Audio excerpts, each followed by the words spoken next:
Muito obrigado, Sr. Secretário Sérgio Duarte Castro, e assinalava realmente aqui 2 ou 3 aspectos que me pareceram extraordinariamente importantes. Um primeiro aspecto é que já em 1974, e é uma novidade, isto acho eu, para portugueses e europeus é interessante compreender que já em 1974 o Brasil, pelos vistos, tinha uma comissão interministerial para os recursos do mar, o que seria absolutamente, nessa altura, inédito deste lado do Atlântico.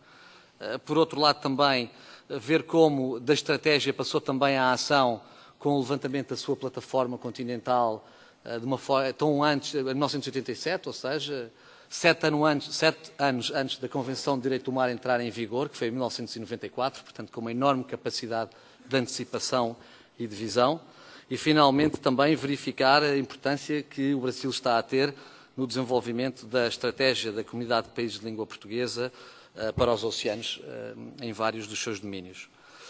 E eu, com isto, passaria a palavra já ao Sr. Embaixador da Noruega em Portugal, o Sr. Ove Thorsheim, recém-chegado a Lisboa. Bem-vindo a Lisboa. Sei que chegou faz pouco tempo e que está credenciado, no fundo, desde outubro, e que, dá-me ideia, é a pessoa ideal para nos falar sobre os assuntos marítimos da Noruega, porque é nascido numa pequena ilha ocidental da Noruega, da costa ocidental da Noruega. Iniciou a sua carreira profissional a bordo de um navio da Marinha Mercante da Noruega. Chegou a trabalhar numa plataforma petrolífera offshore da Noruega. E, portanto, eu não encontro ninguém, se calhar aqui nesta sala, para nos falar de tantos diferentes setores do mar como o Sr. Embaixador.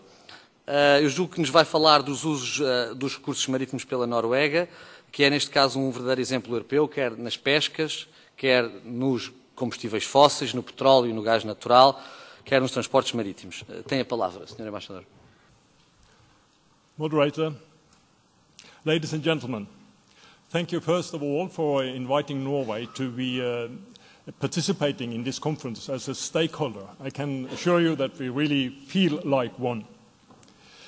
Norway is situated in the far northwest corner of Europe, facing 3 oceans, the Atlantic, the North Sea, and the Arctic Ocean.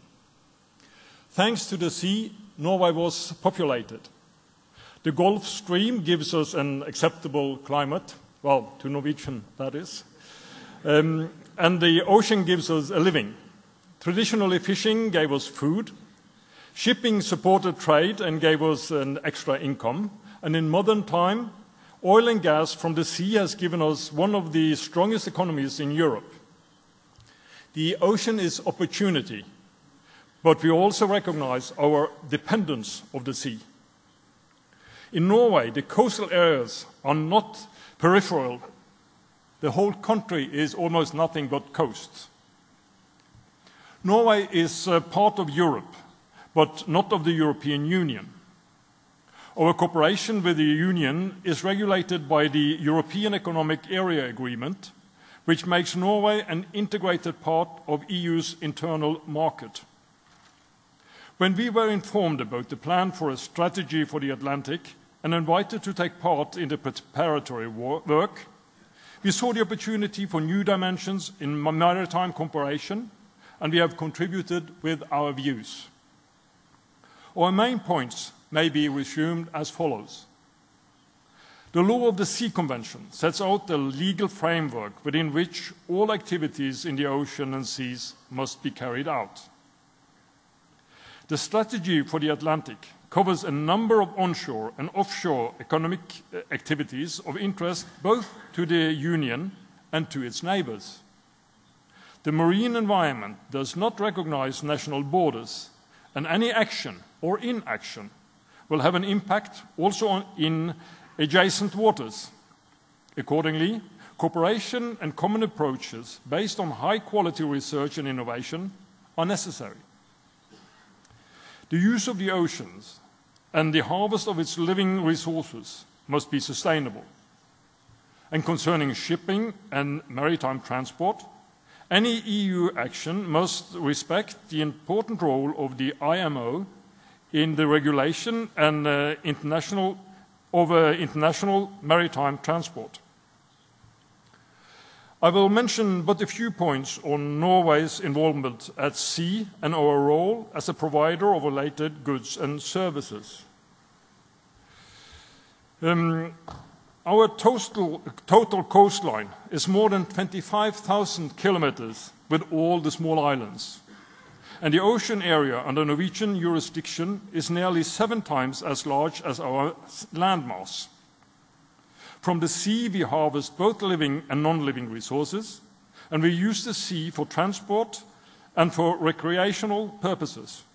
Even today, when centralization is widespread, people continue to live along the entire coastline. Fisheries have always been a central part of the Norwegian economy, and it's still one of Norway's most important export industries, including both wild catch and aquaculture. And the export is growing.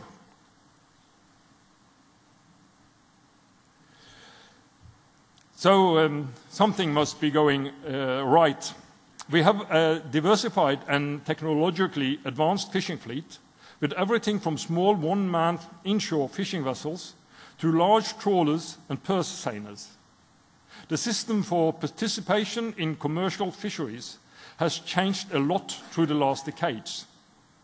From being an open-to-all sector, participation is now strictly regulated through licenses, permits, and quotas, and control systems are in place. In fisheries management, we implement the precautionary approach, the ecosystem-based approach, and the integrated ocean management approach, and we think those approaches should be generalized.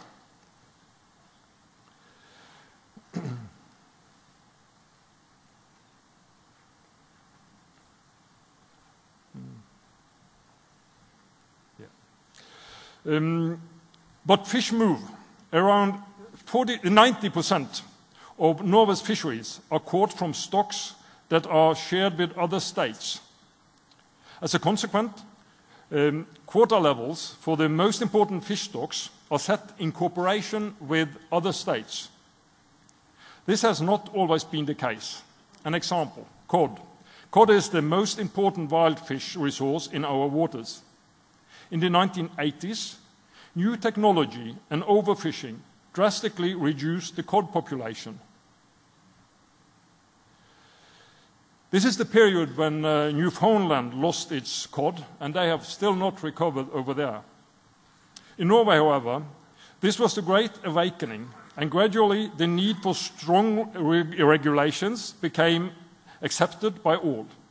Today, scientific advice and long-term plans are fully implemented in Norwegian fisheries management, and it works. The cod catch is now back on pre-regulation level and sustainable. Unfortunately, this also goes for other stocks like herring. We emphasize the importance of future catch levels being decided in bilateral negotiations and national decision-making in line with given scientific advice. To us, advice is mainly given by the International Council for Exploration of the Sea. Norway is also an active participant in global processing dealing with fisheries management and policy questions. Particularly important are those of the UN and the FAO. In the later years, our country has had a special focus on combating illegal, unreported, and unregulated fisheries in all waters. We also appreciate the extended cooperation within the framework of the European Maritime Surveillance Agency.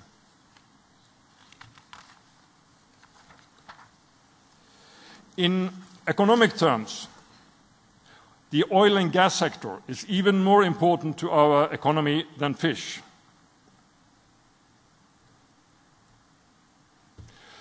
Since the first discovery of oil was made in 1969, our country has developed from an average to a very strong economy.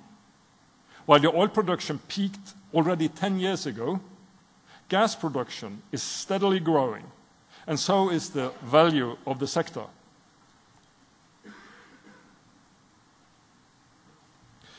New discoveries have been made recently. Today, the oil and gas sector is essential to employment and generally to our standard of living. And it all comes from offshore, from the sea, through intensive international private sector cooperation under close surveillance of the government. Strong regulations are in place to ensure safety and security at the installations at sea, to minimize negative environmental impact, and to make provision for the coexistence with other users in the same waters. In fact, space in the coastal zone is increasingly a limited resource, bringing new dimensions into maritime cooperation. Different interests connected to commercial use, recreational processes, and different forms for conservation are competing in the same areas. These different interests are often conflicting. A space-consuming novelty are areas reserved for renewable energy production, offshore windmill parks and the likes, needing exclusive control over areas hitherto used by others. It is imperative to establish the best possible base for our decision-making when different interests are at stake, again based on sound scientific knowledge and known rules or procedures that secure due processes to all relevant interests. You cannot talk about the oceans without talking about shipping. For Norway, shipping is very important. Most of our exports and imports are transported by sea, and we provide services for others. The Norwegian-controlled fleet represents approximately 10% of the world's total merchant fleet, making Norway the fourth largest shipping nation in the world. More than 80% of our fleet is regularly based in cross-trading, that is, among other countries and not going to port in Norway. We are the biggest nation in cruise ships, and we are right up there when it comes to chemical tankers, gas tankers, and oil tankers. We also have almost 100 different rigs for oil drilling and 200 ships for support of the offshore oil activities, which makes us the second biggest nation in this sector. Transport by sea is an efficient and environmental-friendly alternative to road transport, but also ships are important polluters. With such a high percentage of the world fleet under Norwegian control, Norway has a special responsibility for contributing to the development of globally accepted emission regulations. We work for this in the framework of the IMO and are looking forward to continued cooperation with the EU also in this setting. Norway shares the ambition of the EU to promote short-sea shipping. Complicated paperwork and time-consuming procedures may counteract the expressed will to transform more international transport from land to sea. Facilitation of relevant regulations and procedures are required, as is reflected in the Atlantic Ocean Area Strategy. It is, however, important that short-sea shipping is developed across the entire European Economic Area to ensure a level playing field for the whole maritime industry. So, finally, to sum up, Norway welcomes the EU strategy for the Atlantic, its holistic approach, and its focus on sustainability. I would like to underline what Minister Krista said this morning. Good management of the sea is in our common interest. We accept the invitation to participate in the following up of the strategy, and we look forward to continuing our excellent cooperation with the EU bilaterally and in all relevant fora. Thank you.